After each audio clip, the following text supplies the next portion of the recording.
Bonjour à toutes et à tous, bienvenue dans ce nouvel essentiel du PSG. Ça y est, c'est la reprise de la compétition. Paris reçoit Strasbourg ce mercredi à 21 h au Parc des Princes. C'est la 16e journée de Ligue 1, ça paraît bizarre, on a presque l'impression que c'est le début d'un nouveau championnat. Mais non, rappelez-vous, la saison est bien en cours, Paris est premier devant Lens, il est aussi qualifié en huitième de finale avec des champions contre Strasbourg. Enfin, voilà.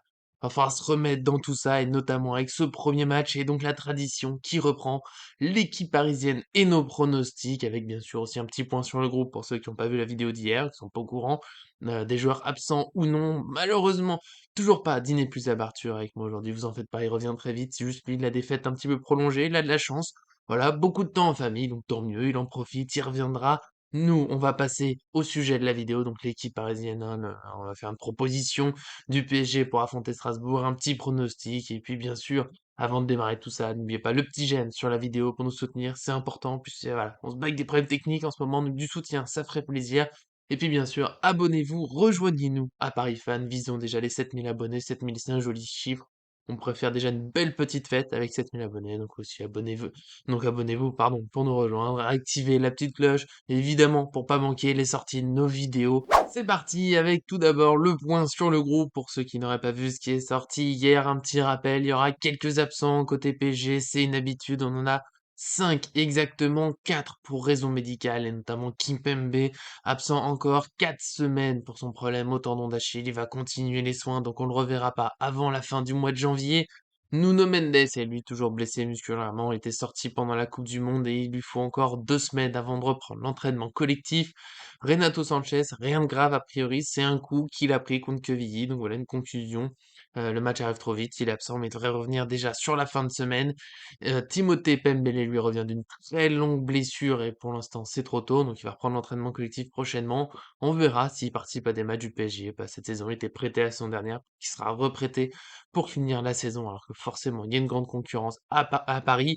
Et le cinquième absent, lui, tout va bien, tout va même pour le mieux, difficile hein, de faire beaucoup mieux pour Lionel Messi, qui a remporté la Coupe du Monde, qui a célébré ça en Argentine et qui a un peu de temps de repos avant de revenir. Ça sera le 2 ou le 3 janvier, la reprise de l'entraînement pour l'Argentin. C'est ce qu'a annoncé Galtier en conférence de presse. La bonne nouvelle, quand même, puisqu'il y en a, c'est que Danilo, lui, est de retour dans le groupe. Il y avait un gros doute, puisqu'il a été aussi blessé pendant la Coupe du Monde. Il a repris l'entraînement collectif lundi, il a pu enchaîner mardi. Et il est bien dans le groupe convoqué par Christophe Galtier. On va voir ensuite ensemble si on s'attend à le voir jouer ou non, mais au moins il est là. Le groupe se renforce. Que 5 absents en sortie de la Coupe du Monde, c'est pas mal. On espère ensuite qu'il n'y aura pas de mauvaise surprise.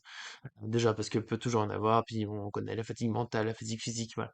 Il pourrait y avoir quelques petites choses dans les prochaines semaines. On espère que non. Touchez du bois, croisez les doigts, faites vos prières. Je respecte toutes les religions, toutes les croyances. Faites quelque chose pour aider le PSG à avancer sans pépin. Et nous, pour l'instant, on passe sur l'équipe possible du PSG pour affronter Strasbourg, qui, je rappelle, est 19e du championnat. J'ai beaucoup hésité pour faire cette composition que vous voyez à l'écran. Je vais quand même la décrire évidemment, vous en faites pas, je vous balance pas ça comme ça, je suis pas comme ça, c'est pas ça, Paris fan. Voilà, donc cette équipe, certains sont peut-être surpris, certains sont peut-être d'accord. J'ai envie de voir des jeunes sur ce match, j'aimerais qu'il y en ait un ou deux titulaires, je veux au moins qu'ils rentrent en jeu, mais je m'attends plutôt à cette équipe, on va dire les meilleurs joueurs disponibles au poste, sauf peut-être pour l'arrêt droit, on va revenir là-dessus. Donc au goal de Naruma, parce que c'est lui le titulaire, il a pas participé à la Coupe du Monde, il est prêt, voilà. Pour moi, il n'y a pas de raison qu'il joue pas. Mukele, latéral droit plutôt que Hakimi. Attention, c'est pas un choix contre Hakimi, c'est voilà, Mukele était là, il a fait toute la préparation, il a fait les 2 matchs amicaux, je l'ai trouvé très bon. Ça serait dur pour lui de pas jouer ce match et voilà, plutôt latéral droit du coup, et Hakimi pourra peut-être rentrer un peu plus tard. Faut faire attention aussi, il a joué tout le mondial, il était question de gêne à la cuisse, donc voilà. Peut-être un petit peu de prudence avec lui.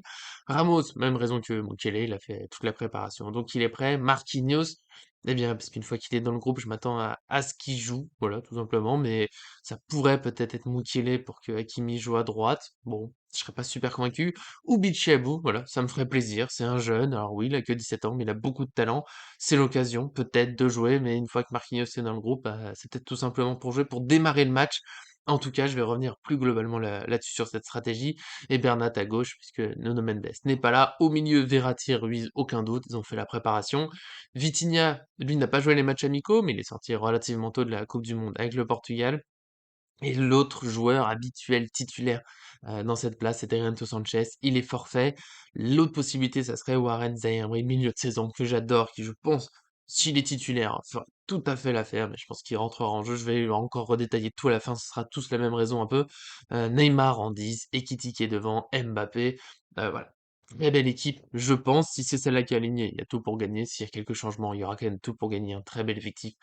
Au PSG, alors, ça pourrait être Garbi en disque, j'ai trouvé très bon dans les matchs amicaux. Il y a Ousni, qui est dans le groupe, première apparition dans le groupe, faut le souligner. J'espère qu'il jouera aussi. Voilà, il y a des possibilités, il y a des jeunes, il y a Sarabia aussi qui a besoin de temps de jeu, Solaire qui a besoin de temps de jeu. On a déjà facilement 5-6 joueurs à faire rentrer, heureusement qu'il y a 5 changements, mais il y a forcément des déçus. Mais là où je pense pas qu'il y aura les jeunes, même si j'aimerais en voir titulaires comme beaucoup d'entre nous, parce qu'on aime les Titi PSG, surtout qu'ils sont talentueux, hein, les Garbi, Bichia, Bouzny, il y a de quoi faire, Zaïre Emery, évidemment. Mais depuis le début de saison, Galtier insiste plutôt sur l'idée de voilà, gagner le match au mieux, remplir les objectifs, on va dire, puis de faire jouer les jeunes. Donc ce sera peut-être encore cette gestion-là, avec voilà, l'espoir de mettre la grosse équipe au début, de se mettre à l'abri, 2-3-0, et là de pouvoir faire rentrer les titis, leur donner du temps de jeu plutôt que de les mettre entre guillemets, en difficulté en tant titulaire, avec la pression d'aller chercher le résultat, d'être peut-être en difficulté sur la fin de match. Ce Paris, mine de rien, n'a pas une grande avance en Ligue 1, donc voilà, faut gagner les matchs, faut gagner les compétitions, les semaines vont être dures.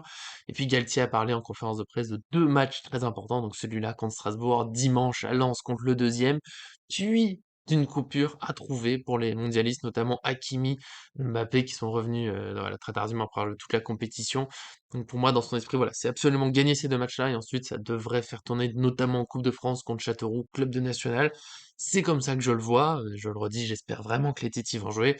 Vous, bien sûr, dans les commentaires, donnez votre avis. Est-ce que vous aimez mon équipe? Est-ce que vous voyez d'autres possibilités? Peut-être une défense à 3 avec Marquinhos, Ramos, Mukiele pour mettre Hakimi à droite et sortir Vitinha, mais je trouverais ça risqué de mettre tous les défenseurs, mais bien sûr, j'y suis ouvert quand même.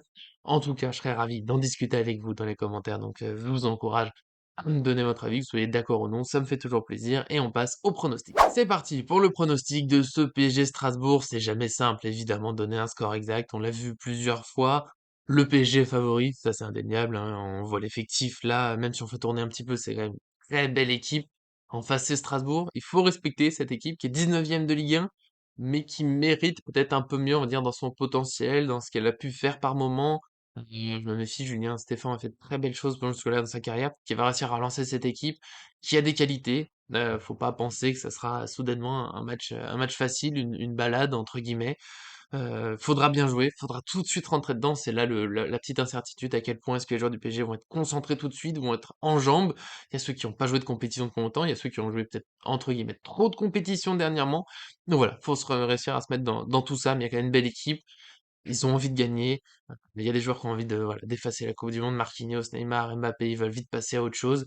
Peut-être Ruiz veut prouver que lui, il aurait dû y être. Ramos, Bernat, voilà. Il y a des joueurs qui ont beaucoup à faire sur le terrain. Donc moi, j'y crois. Une belle victoire, on va dire, allez, 3-0, parce qu'après, je m'attends à allez, non, allez, finalement, on va passer à 4-0, pardon. Parce que les jeunes, quand ils vont rentrer, ça va le faire aussi. Garbi, Ousni, un petit but, allez, soyons fous. Et puis, bon, bah, voilà, il y a quand même une très belle équipe, même si on fait tourner un petit peu, on va dire qu'on fait rentrer un Ousni, par exemple, devant. Il est quand même servi par Neymar, par exemple. Voilà, en tout cas, il y a du très beau monde. Je m'attends à une belle victoire. J'espère un très beau match au Parc des Princes. J'y serai en plus, ça me fait du bien. Petite retrouvaille avec la seconde maison. Et nous, on se retrouvera dans tous les cas demain pour le débrief. J'espère que ce sera avec le sourire.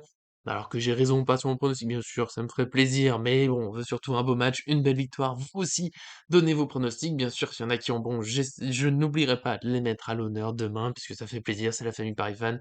On fête ça tous ensemble. On espère pouvoir fêter ce match tous ensemble. Donc encore une fois, abonnez-vous pour rien manquer. Puis bien sûr, merci à tous de nous suivre et à très bientôt sur cette chaîne.